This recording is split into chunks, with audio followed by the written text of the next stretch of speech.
No.24. Take the line of least expectation. The ordinary, extraordinary strategy. People expect your behavior to conform to known patterns and conventions. Your task as a strategist is to upset their expectations, surprise them, and chaos and unpredictability, which they try desperately to keep at bay, enter their world. And in the ensuing mental disturbance, their defenses are down and they are vulnerable. First, do something ordinary and conventional to fix their image of you. Then, hit them with the extraordinary. The terror is greater for being so sudden. Never rely on an unorthodox strategy that worked before. It is conventional the second time around. Sometimes the ordinary is extraordinary because it is unexpected. Unconventional warfare. Thousands of years ago, military leaders, aware of the incredibly high stakes involved in war, would search high and low for anything that could bring their army an advantage on the battlefield. Some generals who were particularly clever would devise novel troop formations or an innovative use of infantry or cavalry. The newness of a tactic would prevent the enemy from anticipating it. The enemy, however, would work hard to come up with a defense against the new strategy, whatever it was, and would often find one quite fast. So what once brought brilliant success and was the epitome of innovation soon no longer worked, and in fact became conventional. Furthermore, in the process of working out a defense against a novel strategy, the enemy itself would often be forced to innovate. Now it was their turn to introduce something surprising and horribly effective. And so the cycle would go on. War has always been ruthless. Nothing stays unconventional for long. It is either innovate or die.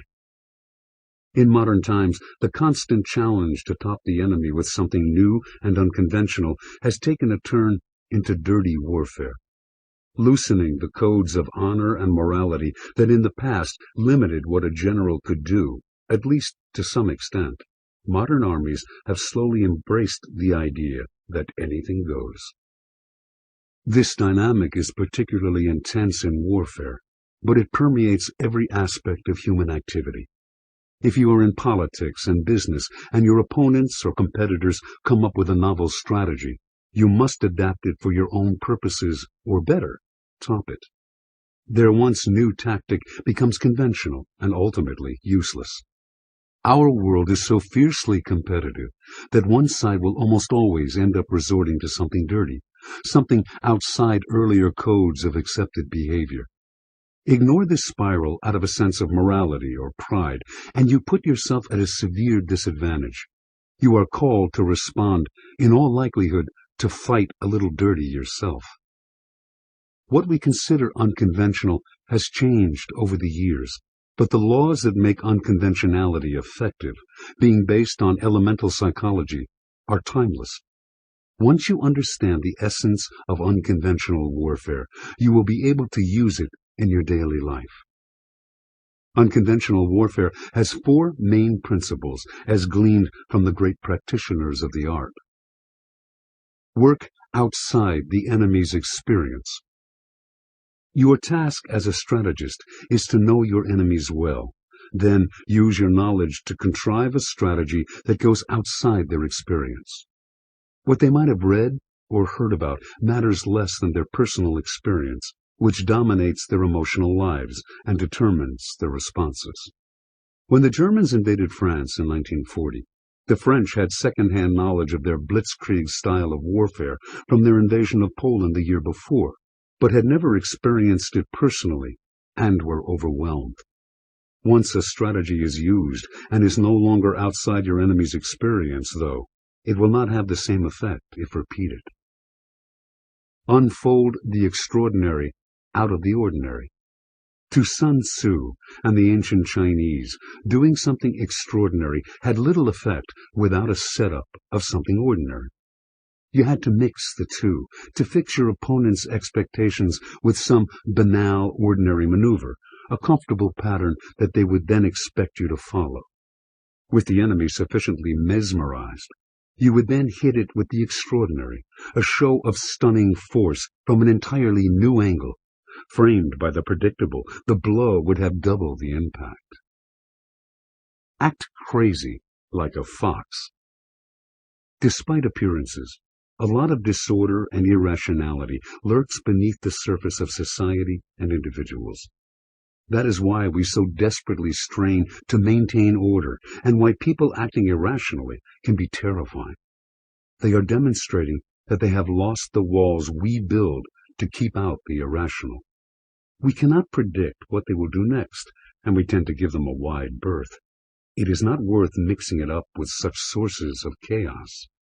On the other hand, these people can also inspire a kind of awe and respect, for secretly we all desire access to the irrational seas churning inside us. In ancient times, the insane were seen as divinely possessed. A residue of that attitude survives. The greatest generals have all had a touch of divine, strategic madness. The secret is to keep this streak under control. Upon occasion, you allow yourself to operate in a way that is deliberately irrational, but less is more. Do this too much, and you may be locked up. Keep the wheels in constant motion. The unconventional is generally the province of the young, who are not comfortable with conventions and take great pleasure in flouting them. The danger is that as we age, we need more comfort and predictability and lose our taste for the unorthodox. This is how Napoleon declined as a strategist. He came to rely more on the size of his army and on its superiority in weapons than on novel strategies and fluid maneuvers. He lost his taste for the spirit of strategy and succumbed to the growing weight of his accumulating years. You must fight the psychological aging process even more than the physical one, for a mind full of stratagems, tricks, and fluid maneuvers will keep you young. Make a point of breaking the habits you have developed, of acting in a way that is contrary to how you have operated in the past. Practice a kind of unconventional warfare on your own mind. Keep the wheels turning and churning the soil so that nothing settles and clumps into the conventional. Historical example. In 219 BC, Rome decided it had had enough of the Carthaginians, who had been stirring up trouble in Spain, where both city-states had valuable colonies. The Romans declared war on Carthage and prepared to send an army to Spain, where the enemy forces were led by the 28-year-old general Hannibal. Before the Romans could reach Hannibal, though, they received the startling news that he was coming to them. He had already marched east, crossing the most treacherous part of the Alps into northern Italy. Because Rome had never imagined that an enemy would attack from that direction, there were no garrisons in the area, and Hannibal's march south toward Rome was unimpeded. His army was relatively small. Only some 26,000 soldiers had survived the crossing of the Alps. The Romans and their allies could field an army of close to 750,000 men. Their legions were the most disciplined and feared fighters in the world, and they had already defeated Carthage in the First Punic War, 20-odd years earlier. But an alien army marching into Italy was a novel surprise, and it stirred the rawest emotions. They had to teach these barbarians a lesson for their brazen invasion. Legions were quickly dispatched to the north to destroy Hannibal. After a few skirmishes, an army under the Roman consul Sempronius Longus prepared to meet the Carthaginians in direct battle near the river Trebia. Sempronius burned with both hatred and ambition. He wanted to crush Hannibal and also to be seen as the savior of Rome. But Hannibal was acting strangely. His light cavalry would cross the river as if to attack the Romans, then retreat back. Were the Carthaginians afraid? Were they ready to make only minor raids and sorties? Finally, Sempronius had had enough and went in pursuit. To make sure he had sufficient forces to defeat the enemy, he brought his entire army across the freezing cold river. It was winter time, all of which took hours and was exhausting. Finally, however, the two armies met just to the west of the river. At first, as Sempronius had expected, his tough, disciplined legions fared well against the Carthaginians. But on one side, the Roman lines were made up of Gallic tribesmen fighting for the Romans, and here, suddenly, the Carthaginians unleashed a group of elephants ridden by archers. The tribesmen had never seen such beasts. They panicked and fell into a chaotic retreat. At the same time, as if out of nowhere, some 2,000 Carthaginians, hidden in dense vegetation near the river, fell on the Romans' rear. The Romans fought bravely to get out of the trap that Hannibal had laid for them, but thousands of them drowned in the frigid waters of the Trebia. The battle was a disaster, and back in Rome, emotions turned from outrage to anxiety. Legions were quickly dispatched to block the most accessible passes in the Apennines, the mountains that ran across central Italy. But once again, Hannibal defied expectations. He crossed the Apennines at their most unlikely, most inhospitable point, one that no army had ever passed through before, because of the treacherous marshes on the other side. But after 4 days of trudging through soft mud, Hannibal brought the Carthaginians to safe ground. Then, in yet another clever ambush, he defeated a Roman army at Lake Trasimene, in present-day Umbria. Now his path to Rome was clear. In a state of near panic, the Roman Republic resorted to the ancient tradition of appointing a dictator to lead them through the crisis. Their new leader, Fabius Maximus, quickly built up the city's walls and enlarged the Roman army, then watched perplexed as Hannibal bypassed Rome and headed south into Apulia, the most fertile part of Italy, and began to devastate the countryside. Determined first and foremost to protect Rome, Fabius came up with a novel strategy. He would post his legions in mountainous areas where Hannibal's cavalry would be harmless, and he would harass the Carthaginians in a guerrilla-style campaign, denying them supplies and isolating them in their position so far from home. Avoiding direct battle with their formidable leader at all costs, he would defeat them by exhausting them. But many Romans saw Fabius's strategy as disgraceful and unmanly. Worse, as Hannibal continued to raid the countryside, he hit none of Fabius's many properties, making it seem as if the two were in cahoots. Fabius became more and more unpopular. Having razed Apulia, Hannibal entered a fertile plain in Campania to Rome's south, terrain that Fabius knew well. Finally, deciding he had to act, or be thrown out of power, the dictator devised a trap.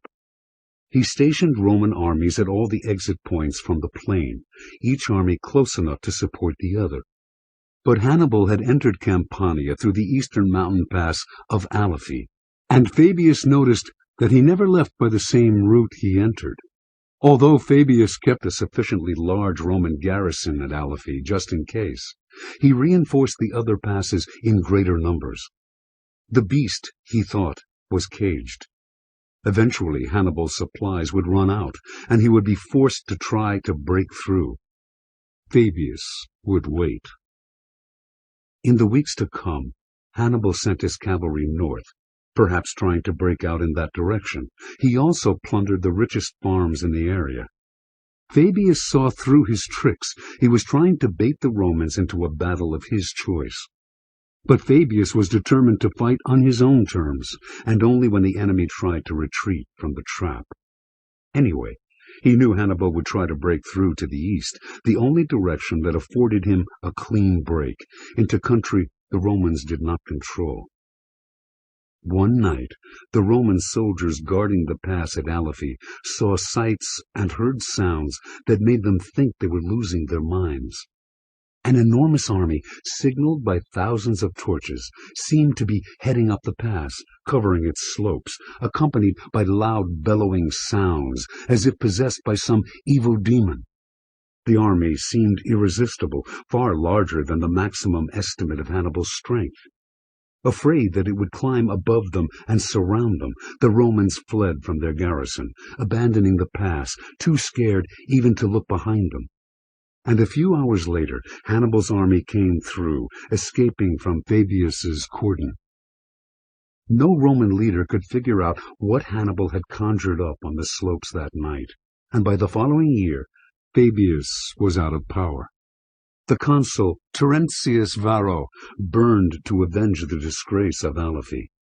The Carthaginians were encamped near Cannae, in southeastern Italy, not far from modern Bari. Varro marched to face them there, and as the two armies arrayed themselves in ranks to meet in battle, he could only have felt supremely confident. The terrain was clear, the enemy was in full view. There could be no hidden armies or last-minute tricks, and the Romans outnumbered the Carthaginians by 2-1. The battle began. At first the Romans seemed to have the edge. The center of the Carthaginian line proved surprisingly weak and easily gave ground. The Romans attacked this center with force, hoping to break through and indeed pushing forward, when, to their shock and horror, they looked behind them and saw the two outer ends of the Carthaginian lines moving around to encircle them. They were trapped in a lethal embrace. It was a slaughter. Cannae would go down in history as Rome's most devastating and humiliating defeat. The war with Hannibal would drag on for years. Carthage never sent him the reinforcements that might have turned the tide, and the much larger and more powerful Roman army was able to recover from its many defeats at his hands. But Hannibal had earned a terrifying reputation. Despite their superior numbers, the Romans became so frightened of Hannibal that they avoided battle with him like the plague. Interpretation. Hannibal must be considered the ancient master of the military art of the unorthodox. A psychologist before his time, he understood that an enemy that is caught by surprise loses its discipline and sense of security. When chaos strikes those who are particularly rigid and orderly to begin with, such as the people and armies of Rome, it has double the destructive power. And surprise can never be mechanical, repetitive, or routine. That would be a contradiction in terms. Surprise takes constant adaptation, creativity, and a mischievous pleasure in playing the trickster. So Hannibal always took the route that Rome least expected him to take. The road through the Alps, for example, considered impassable to an army and therefore unguarded. Eventually, inevitably, the Romans caught on and began to expect him to take the least obvious route. At that point, it was the obvious that was unexpected, as at Aliphi. At Aliphi, Hannibal had bundles of kindling tied to the horns of oxen, then lit them and sent the terrified, bellowing animals up the slopes to the pass at night, creating an indecipherable image to the Roman sentries, literally in the dark, and a terrifying one. At Cannae, where the Romans were by this time expecting the unorthodox, Hannibal disguised his stratagem in broad daylight, lining up his army like any other army of the period. On and on he went, each one of Hannibal's ingeniously unorthodox maneuvers flowering out of the other in a constant alternation between the uncanny and the banal, the hidden and the obvious. Adapting Hannibal's method to your own daily battles will bring you untold power. Using your knowledge of your enemy's psychology and way of thinking, you must calculate your opening moves to be what they least expect. The line of least expectation is the line of least resistance. People cannot defend themselves against what they cannot foresee. With less resistance in your path, the progress you make will inflate their impression of your power. Hannibal's small army seemed to the Romans much larger than it really was. Once they come to expect some extraordinary maneuver on your part, hit them with the ordinary. Establish a reputation for the unconventional, and you set your opponents on their heels. Knowing to anticipate the unexpected is not the same thing as knowing what the unexpected will be. Before long, your opponents will give way to your reputation alone. Reversal. There is never any value in attacking opponents from a direction or in a way that they expect, allowing them to stiffen their resistance. That is, unless your strategy is suicide.